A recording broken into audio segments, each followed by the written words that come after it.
चलिए जी, तो आज बच्चों हम लोग रिवाइज करने वाले हैं रेजिडेंशियल स्टेटस। रेजिडेंशियल स्टेटस में सबसे पहले हम लोग देखेंगे कि इंडिविजुअल का रेजिडेंशियल स्टेटस कैसे निकालते हैं। एक इंडिविजुअल का रेजिडेंशियल स्टेटस बच्चों हम लोग निकालते हैं उसके बेसिक कंडीशंस के बेसिस पे। अगर दो बेसिक कंडीशन में से कोई भी एक सेटिस्फाई कर जाता है तो वो रेजिडेंट बन जाता है। अगर वो दोनों ही नहीं कर पाता तो वो नॉन रेजिडेंट बन जाता है। देखिए, बेसिक कंडीशन क्या है? First basic condition is 182 days और मोर। अगर जिस ईयर का हम रेजिडेंशियल स्टेटस निकाल रहे हैं अगर वो उसमें 182 डेज और मोर रहा है तो बेटा वो क्या बन जाएगा? रेजिडेंट बन जाएगा। हमें आगे अब at least second basic condition check करने की जरूरत नहीं है। अब हम सीधा एडिशनल कंडीशन में जाएंगे, जो हम थोड़ी देर में देखने वाले हैं। अच्छा, अगर फर्स्ट सेटिस्फाई नहीं करता है तो बच्चों हम सबसे पहले चेक करते हैं क्या वो कोई इंडियन सिटीजन तो नहीं था, राइट? और फिर इंडियन सिटीजन होने के बाद हम चेक करते हैं वो आ रहा है या जा रहा है। अगर वो इंडियन सिटीजन है और बाहर जा रहा है for the purpose of job और as a part of the crew of a ship which is foreign bound, तो उस केस में हम लोग क्या करते हैं? हम लोग और कुछ चेक नहीं करते, हम सिर्फ 182 डेज वाली कंडीशन देखते हैं और वो सेटिस्फाई नहीं है तो उसे सीधा नॉन रेजिडेंट बना देते हैं। ओके, लेकिन अगर वो इंडियन सिटीजन या पर्सन ऑफ इंडियन ओरिजिन है और इंडिया आ रहा है तो सबसे पहले हम लोग देखेंगे उसकी टोटल इनकम कितने से एक्सीड कर रही है। क्या उसकी टोटल इनकम जो है 15 लाख से एक्सीड कर रही है फ्रॉम इंडियन सोर्सेज? अगर हाँ तो हम उसके लिए 120 days in the previous year and 365 days और more in 4 years immediately preceding the relevant previous year check करते हैं और बता देते हैं। और इसका मतलब ये भी है अगर कोई इंडियन सिटीजन इंडिया आ रहा है और अगर बच्चों 120 डेज से कम है, बात खत्म, वो नॉन रेजिडेंट ही बनने वाला है। वो क्या बनने वाला है? नॉन रेजिडेंट ही बनने वाला है। याद रहेगी बात आप लोगों को? कम ऑन, जैसे श्रीनाथ वाला केस था या हमारे केस में मिस्टर ए वाला केस था। मिस्टर ए एक इंडियन सिटीजन है और वो आए हैं इंडिया में 80 डेज के लिए, तो उनकी इनकम कुछ भी होता रहे, कैसा भी होता रहे, भाई साहब वो नॉन रेजिडेंट ही बनेंगे क्योंकि उनके लिए हमने 120 वाली तो मिनिमम कंडीशन चेक करनी थी और उनके डेज तो 80 थे। Come on. अच्छा सुनिए, अब अगर एक इंडियन सिटीजन है और पर्सन ऑफ इंडियन ओरिजिन है और वो इंडिया आ रहे हैं और उनकी इंडियन सोर्सेज से इनकम जो है वो एक्सीड करती है कितने से? 15 लाख से, तो हम लोग क्या चेक करने वाले हैं? उस केस में हम लोग 120 प्लस 365 चेक करने वाले हैं। अगर इनकम इंडियन सोर्सेज से एक्सीड नहीं करती है 15 लाख से तो हमने ऊपर पढ़ ही लिया था, उनके लिए हम लोग फिर क्या चेक करते हैं? 182 डेज प्लस 365 डेज चेक करते हैं। अगर आप इन एक्सेप्शन में फॉल नहीं कर रहे हैं तो बेटा आपके लिए हम लोग क्या चेक करते हैं? 60 days in the relevant previous year plus 365 days more in the 4 years immediately preceding the relevant previous year. Let me repeat it once again. For example, अगर ब्रेट ली जो कि एक ऑस्ट्रेलियन सिटीजन है वो India visit करता है तो बेटा उसके लिए हम एक्सेप्शन चेक नहीं करेंगे, उसके लिए हम 60 प्लस 365 चेक करने वाले हैं। लेकिन यही अगर श्रीनाथ जो कि एक इंडियन सिटीजन है वो इंडिया विजिट करता है तो उसके लिए हम 120 या 180 प्लस 365 चेक करने वाले हैं depending upon the total income from Indian sources. Done. आइए, then person of Indian origin कौन होता है? जो खुद या इसके माता पिता या उसके ग्रैंड पेरेंट्स जो है वो अनडिवाइडेड इंडिया में यानी 15 अगस्त 1947 से पहले पैदा हुए थे। ओके, अच्छा जी, इंडियन सिटीजन जिसके पास इंडियन सिटीजनशिप है। इंप्लॉयमेंट जो हम बात कर रहे थे कि इंप्लॉयमेंट के लिए बाहर जा रहा है तो उस केस में बेटा इंप्लॉयमेंट में सेल्फ इंप्लॉयमेंट भी इंक्लूड करके चलते हैं। अच्छा जी, रेजिडेंशियल स्टेटस हर साल का अलग से निकाला जाता है। इंडिया में आप कहीं भी रहें, अगर आप टेरिटोरियल वाटर ऑफ इंडिया में हैं तो भी आपको हम इंडिया में ही रहता हुआ माना जाएंगे और आपके रेजिडेंशियल स्टेटस अकॉर्डिंगली निकालेंगे। टेरिटोरियल वाटर कितने होते हैं? 12 nautical miles from the coast line. अंदर नहीं जाना, आगे जाना है, याद रखिएगा। अच्छा जी, then period of 24 hours is taken to be 1 day. लेकिन अगर एग्जैक्ट टाइम ऑफ अराइवल और डिपार्चर आपको पता नहीं होता है तो आप लोग क्या कर सकते हैं? आप लोग डे ऑफ अराइवल और डे ऑफ डिपार्चर को भी इंडिया में काउंट करके चलते हैं। अच्छा जी, हमारा सिटीजनशिप से कुछ एज सच लेना देना नहीं है। हो सकता है कि आप सिटीजन कहीं और के हों लेकिन टैक्स पर्पसेस के लिए आप रेजिडेंट इंडिया के बन जाएं। लीप ईयर्स में बच्चों हम लोग फरवरी में 29 दिन लेंगे। आइए, देन एक बार एक व्यक्ति ये सिद्ध हमने कर दिया कि वो रेजिडेंट या नॉन रेजिडेंट है तो नॉन रेजिडेंट वालों को बाय बाय कर देते हैं, रेजिडेंट वालों को आगे लेके आते हैं और हम लोग देखते हैं कि ये ROR है या फिर RNOR है। डन। अब ROR RNOR हम लोग कैसे चेक करते हैं? जरा ध्यान से देखिए, ROR RNOR हम लोग कैसे चेक करते हैं? हम लोग देखते हैं एडिशनल कंडीशन। एडिशनल कंडीशन कितनी है? 2। अगर 2 की 2 सेटिस्फाइड हैं, दोनों की दोनों सेटिस्फाइड हैं तो हम लोग क्या कर देंगे? उसको ROR बना देंगे। एडिशनल कंडीशन में 1, he must be resident in 2 out of 10 previous year immediately preceding the relevant previous year. 22-23 का स्टेटस निकाल रहे हो तो 22-23 के पिछले 10 साल में किसी भी 2 साल में अगर वो रेजिडेंट है तो आपकी फर्स्ट एडिशनल कंडीशन सेटिस्फाइड है। दूसरी एडिशनल कंडीशन क्या है? He must be in India for 730 days और मोर 730 डेज और more in 7 years immediately preceding the relevant previous year. 22-23 अगर आपका रेलेवेंट प्रीवियस ईयर है, इसके पिछले 7 साल में टोटल स्टे अगर 730 दिन या उससे ज़्यादा का गया है तो हम मान लेते हैं आपकी सेकंड एडिशनल कंडीशन भी सेटिस्फाइड है। और जो व्यक्ति रेजिडेंट बन के बोथ एडिशनल कंडीशन सेटिस्फाई कर लेता है वो बन जाता है ROR। जो व्यक्ति रेजिडेंट बन के दोनों में से कोई भी एक एडिशनल कंडीशन सेटिस्फाई नहीं कर पाता है या दोनों ही नहीं कर पाता है, in short he is not able to satisfy any of the additional condition और both the additional condition, then he will become what? RNOR। Is that clear? Is that clear? अच्छा, इसमें बच्चों एक स्पेशल केस याद रखिएगा कि अगर कोई इंडियन सिटीजन है, इंडिया विजिट कर रहा है, टोटल इनकम इंडियन सोर्सेज से 15 लाख से ज़्यादा है और 120 + 365 वाले क्राइटेरिया के हिसाब से वो रेजिडेंट बन चुका है। 120 + 365 वाले क्राइटेरिया के हिसाब से वो क्या बन चुका है? जल्दी बताइए। रेजिडेंट बन चुका है। तो ऐसे व्यक्तियों को डायरेक्टली हम लोग क्या बना देते हैं? RNOR बना देते हैं। वेरी गुड समृद्धि, डन। देन एक नया सेक्शन है डीम्ड रेजिडेंस सेक्शन 61A। ये क्या बोलता है? बहुत सिंपल सी बात बोलता है। देखो जी, बात ऐसी है कि एक इंडियन सिटीजन है, पर्सन ऑफ इंडियन ओरिजिन नहीं लिखा है यहाँ पे, पर्सन ऑफ इंडियन ओरिजिन नहीं लिखा है यहाँ पे, ठीक है ना।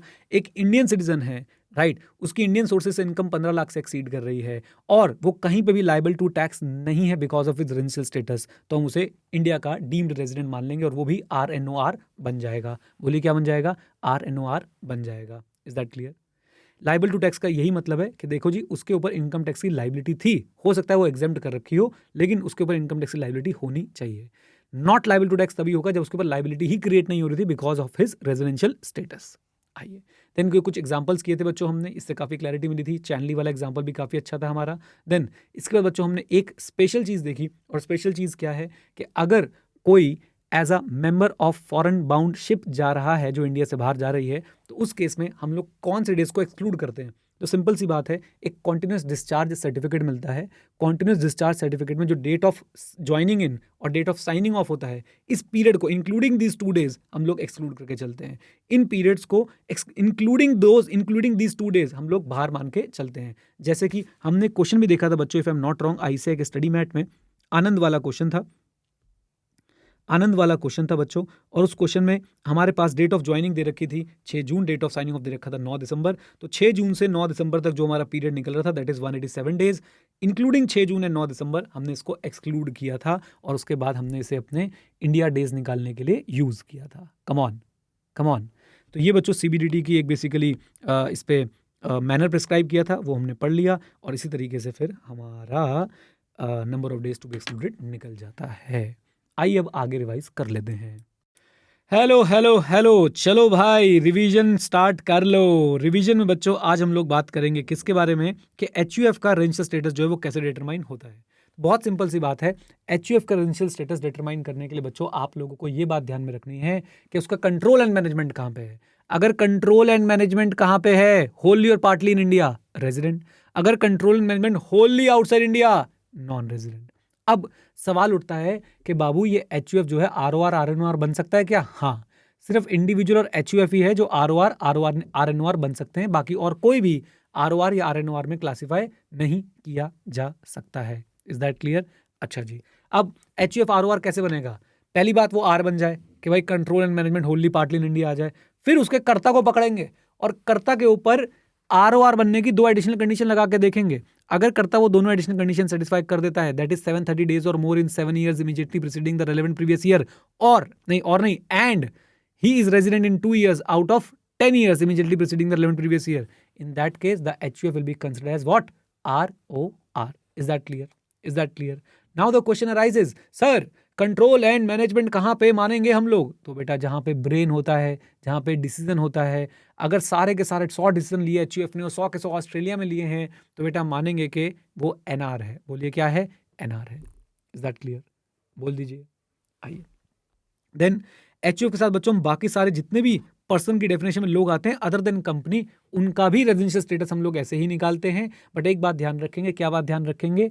एक बात आप ये ध्यान रखेंगे कि मित्रों, दोस्तों, भाइयों बहनों, ये फर्म, ये AOP, ये BOI, ये LLP, they can not be further classified into ROR और RNOR। दे कैन बी इधर R और NR, as simple as that. अच्छा, कंपनी के केस में बच्चों क्या करना है? याद रखें, इंडियन कंपनी रेजिडेंट और any other company having POEM in India. What is POEM बेटा? Place of effective management. And how we find out place of effective management? Generally speaking जहां पे डिसीजंस होते हैं। इनके लिए प्रिंसिपल्स बनाए गए हैं, लेकिन वो प्रिंसिपल सीए फाइनल में आप लोग पढ़ेंगे, अभी आपको यहाँ पे पढ़ने नहीं है। Is that clear? Is that clear? लीजिए, तो ये तो बच्चों हमारा मामला खत्म होता है कि भैया रेजिडेंशियल स्टेटस कैसे डिटरमाइन करते हैं। Now going to section 5। Section 5 क्या बताता है कि किसकी कौन सी इनकम पर टैक्स लगेगा। मोटे मोटे तौर पे ना बच्चों 3 तरह की इनकम है। रिसीव्ड और deemed to be received in India, taxable for all. Accrue और अराइज और डीम्ड टू अक्रू और arise in India, taxable for all. Income received outside India, ROR के लिए taxable. And if that income is because of business which is controlled from India or profession which is set up in India, तो RNOR के लिए भी taxable. लेकिन NR के लिए ये आउटसाइड रिसीव वाली इनकम कभी भी टैक्सेबल नहीं होगी। I hope this is clear. Important discussions बच्चों, must be first received in India. अगर पहले बाहर रिसीव हुई फिर रेमिट कर रहे हो तो वो रिसीव्ड इन इंडिया नहीं होती।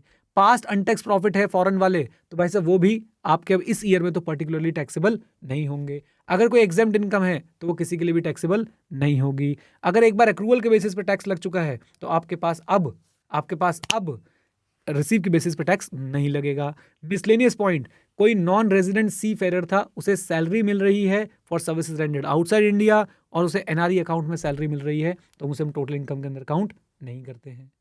अच्छा, कुछ बच्चों जो डिस्कशंस हमने किए थे वो जरा एक बार देख लें, बहुत इंपॉर्टेंट थे। और वो डिस्कशन किसके ऊपर था, ये वाले जरा डिस्कशन देखिएगा। Income received in Kenya from a business which was controlled from India, तो बेटा ये हो गई income received outside India, but business कहां से कंट्रोल हो रहा है, इंडिया से, तो आरओआर और आरएनओआर के लिए पूरी टैक्सेबल होगी, एनआर के लिए टैक्सेबल नहीं होगी।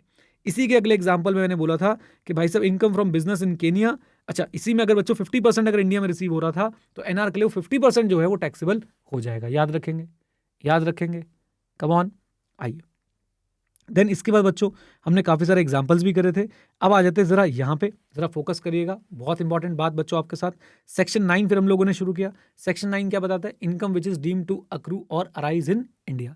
अब इस अक्रू और अराइज इन इंडिया का पंगा क्या है, इसका पंगा ये बेटा, इसे सेक्शन 5 के साथ मिला के पढ़ो। सेक्शन 5 बोलता था अक्रू और अराइज इन इंडिया और deemed to accrue arise in India will be taxable for all, इसलिए सेक्शन 9 की लिस्ट में जो भी इनकम आ गई that will be taxable for all. अब सेक्शन 9 की लिस्ट में क्या क्या इनकम थी, नंबर 1 इनकम थ्रू और फ्रॉम प्रॉपर्टी एसेट और source of income in India. India में हाउस प्रॉपर्टी है, रेंट पे दिया, रेंट आ रहा है, आप नॉन रेजिडेंट हो, कोई भी हो, भाई साहब this is section 9 income taxable for all. Income through और फ्रॉम ट्रांसफर, थ्रू और from transfer of a capital asset situated in India. इसमें क्या था कि आपके पास इंडिया में हाउस प्रॉपर्टी, आपने वो हाउस प्रॉपर्टी बेची, बेच के जो इनकम हो रही है that will be taxable in India. इससे रिलेटेड बच्चों हमने कुछ स्पेसिफिक चीजें पढ़ी थी क्या, मुझे तो याद है बिल्कुल पढ़ी थी, जल्दी से रिवाइज करा देता हूं। ये बच्चों हचिसन एसआर, यहाँ पे 66.67% ले लो, परसेंटेज में मैं श्योर नहीं हूं, बस आपको आइडिया दे रहा हूं, और 33.33% एसआर का। फिर थी एक कंपनी सीजीबी होल्डिंग जो टैक्स हेवन में थी, फिर थी एक कंपनी हच और एक कंपनी थी वोडाफोन। इस हचिसन एसआर में 66.67% सीजीबी के पास था और इस सीजीबी का 100% हच के पास था। हच ने ये 100% वोडाफोन को बेच दिया। एक कंपनी जो आउटसाइड इंडिया थी उसने दूसरी कंपनी जो आउटसाइड इंडिया थी उसको एक और कंपनी के शेयर्स बेचे जो कि आउटसाइड इंडिया थी। इंडिया वालों ने बोला इस पर टैक्स हम लेंगे। क्यों लेंगे, क्योंकि दिस इनकम इज थ्रू और from transfer of a asset situated in India. तो भाई साहब इस पे केस हो गया। केस होने के बाद क्या बोला गया, केस होने के बाद बोला गया जी बात ऐसी है, बॉम्बे हाई कोर्ट ने बोला, जो भी जिस भी हाई कोर्ट वगैरह जहाँ पे भी लड़ने वड़ने गए थे वहाँ पे भाई साहब कोर्ट्स ने बोला कि देखो जी बात ऐसी है, गवर्नमेंट सही बोल रही है। वोडाफोन चलेगी सुप्रीम कोर्ट, सुप्रीम कोर्ट ने बोला भैया वोडाफोन सही बोल रही है, ये थ्रू और फ्रॉम में कवर नहीं होता है। फिर अमेंडमेंट्स आई। अमेंडमेंट्स क्या आई, थ्रू और फ्रॉम सिर्फ डायरेक्ट नहीं इनडायरेक्ट ट्रांसफर को भी कवर करती है, और ये एक इनडायरेक्ट ट्रांसफर है। किसका, हचिसन एसआर के 66.67% को ट्रांसफर किया गया वोडाफोन को indirectly bye transferring 100% of CGP. Is that clear? अच्छा जी, फिर बच्चों सुप्रीम कोर्ट ने बोल दिया कि जी बात ऐसी है कि भैया मैंने क्या बताया था आपको, बॉम्बे हाई कोर्ट में ये गवर्नमेंट जीत गई, फिर सुप्रीम कोर्ट में गए, सुप्रीम कोर्ट ने मना कर दिया कि भाई साहब बात ऐसी है कि ये वोडाफोन के फेवर में जा रहे हैं और थ्रू और फ्रॉम इनडायरेक्ट ट्रांसफर कवर नहीं करता है। फिर ये अमेंडमेंट लेके आए और अमेंडमेंट में इन्होंने क्या बोला कि भैया थ्रू और फ्रॉम इनडायरेक्ट ट्रांसफर को भी कवर करता है। Is that clear? थ्रू और फ्रॉम इनडायरेक्ट ट्रांसफर को भी कवर करता है। और फिर उन्होंने बोला अच्छा चलो इनडायरेक्ट ट्रांसफर को कवर करता है मान लिया, लेकिन ये सीजीबी तो आउटसाइड इंडिया लोकेटेड थी, तो इसके लिए भी एक अमेंडमेंट लेके आया और बोला गया कि अगर किसी कंपनी के शेयर्स बिक रहे हैं और वो शेयर्स अपनी सब्सटैंशियल वैल्यू इंडिया से डिराइव करते हैं तो वे मान के चलेंगे shares are located in India. Right, done, okay. लीजिए। देन इसके बाद बच्चों हम लोगों ने बात करी income which falls under the head salary if it is earned in India. लीजिए, तो अगर सैलरी की इनकम है बच्चों और वो अपने इंडिया में सर्विस रेंडर करने के लिए कमाई है तो वो इंडिया में टैक्सेबल होगी। अगर आपको इंडिया के कॉन्ट्रैक्ट की वजह से जो आपने सर्विसेज इंडिया में रेंडर करनी थी उसके आगे पीछे आपको रेस्ट पीरियड मिला है या लीव पीरियड मिला है, उसके लिए भी आपको कोई पैसा मिल रहा है, that will also be taxable in India. अच्छा जी। देन उसके बाद salary payable by government to a citizen who is rendering services outside India. Embassy का केस याद रखो कि भाई साहब, हाँ जी भाई साहब, अगर किसी आप इंडियन सिटीजन को पेमेंट कर रहे हैं और वो बाहर है और उसे गवर्नमेंट पेमेंट कर रही है सैलरी की, तो वो इंडिया में टैक्सेबल होगा, लेकिन उसके अलाउंसेस और परक्विजिट क्या हो जाएंगे, एग्जेम्प्ट। फिर बच्चों अगर कोई इंडियन कंपनी डिविडेंड पे करती है, कोई इंडियन कंपनी डिविडेंड पे करती है outside India, that will be deemed to accrue और राइज इन इंडिया। अब आ जाते हैं इंटरेस्ट वाले पॉइंट पे, वो तो बच्चों हम लोग अपने चार्ट से कवर करने वाले हैं। बहुत सिंपल सा चार्ट है, इधर देखिए। इंटरेस्ट गवर्नमेंट पे कर रही है, सेक्शन 9 एप्लीकेबल। इंटरेस्ट अदर पे करते हैं तो चेक करो नॉन रेजिडेंट है या फिर रेजिडेंट है। अगर नॉन रेजिडेंट है तो आपने देखना है यूज्ड इन इंडिया होना चाहिए, फॉर बिजनेस पर्पस होना चाहिए, फॉर बिजनेस एंड प्रोफेशन होना चाहिए, तो सेक्शन 9 एप्लीकेबल होगा। अगर नॉन रेजिडेंट है, यूज्ड इन इंडिया लेकिन नॉट फॉर बिजनेस है, तो सेक्शन 9 हम लोग एप्लीकेबल नहीं करने वाले हैं। Is that clear? Come on. अच्छा जी, अगर बच्चों यूज आउटसाइड इंडिया है तो सेक्शन 9 एप्लीकेबल होगा ही नहीं किसी भी केस में। अगर इंटरेस्ट जो है पे करने वाला अदर्स है, अदर्स में रेजिडेंट है और रेजिडेंट बच्चों यूज इन इंडिया कर रहा है तो सेक्शन 9 एप्लीकेबल। अगर नॉट यूज इन इंडिया तो सेक्शन 9 एप्लीकेबल नहीं होगा। फिर इसके बाद बच्चों हमने royalty fee for technical know how के बारे में पढ़ा। इनका चार्ट ज़्यादा सिंपल है, गवर्नमेंट पे कर रही है, सेक्शन 9 एप्लीकेबल है। अदर्स पे कर रहे हैं तो भाई साहब अगर यूज इन इंडिया हुई है, लाइसेंस, पेटेंट, फॉर्मूला या फिर जो मैनेजमेंट कंसल्टेंसी, टेक्निकल कंसल्टेंसी ली है वो अपने इंडिया में यूज़ करिए, सेक्शन 9 एप्लीकेबल होगा। आउटसाइड इंडिया करते हो सेक्शन 9 एप्लीकेबल नहीं होगा। साथ में हो? अच्छा जी। इसके बाद बच्चों 2-3 चीज़ मैं आपको यहाँ से पढ़ाना चाहूँगा। सबसे पहली बात कि भाई साहब रॉयल्टी में एक चीज़ नहीं आएगी। कौन सी चीज़? जो आप लमसम, जो आप कंप्यूटर सॉफ्टवेयर के लिए लमसम रॉयल्टी पे करते हो, जो आप कंप्यूटर सॉफ्टवेयर के लिए लमसम रॉयल्टी पे करते हो, जो computer software as a package आ रहा है विद कंप्यूटर हार्डवेयर और in a scheme approved by government आ रहा है। Lump sum royalty paid for computer software with computer hardware in a scheme approved by government, इसको हम लोग टैक्सेबल यहाँ पे नहीं करने वाले हैं। रॉयल्टी का अदरवाइज मीनिंग क्या बताया गया? रॉयल्टी का मीनिंग बताया गया कंसीडरेशन है, लमसम भी हो सकती है, अदरवाइज भी हो सकती है, ट्रांसफर के लिए भी हो सकती है, यूज के लिए भी हो सकती है, ऑल राइट्स के लिए भी हो सकती है, एनी राइट्स के लिए भी हो सकती है। किसके? Patent, invention, model, design, secret formula, process, trademark etcetera, right. और इसके अंदर बच्चों एक अमेंडमेंट क्या है? अमेंडमेंट ये है जो सिनेमेटोग्राफिक फिल्म्स का डिस्ट्रीब्यूशन होता है, एग्जीबिशन होती है, सेल होती है, उसके लिए जो रॉयल्टी पे कर रहे हैं अब से वो भी रॉयल्टी की डेफिनेशन में आती है, यानी उसमें भी सेक्शन 9 एप्लीकेबल हो जाएगा, right. Fee for technical services के लिए भी बच्चों यही चार्ट एप्लीकेबल होगा। बस फी फॉर टेक्निकल सर्विसेज का मतलब जरा समझ लीजिए। फी फॉर टेक्निकल सर्विसेज का मतलब क्या होता है, जरा ध्यान से देखिएगा। कोई भी कंसिडरेशन अगेन लमसम भी हो सकती है और इंस्टॉलमेंट वाली भी हो सकती है, for managerial technical consultancy service including providing the service of technical और अदर पर्सनल। डन? बोलिए।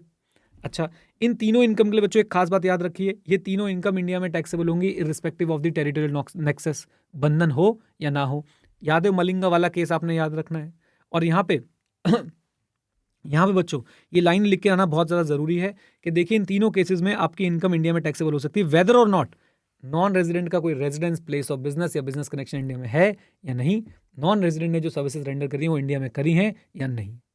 डन? डन? लीजिए बच्चों।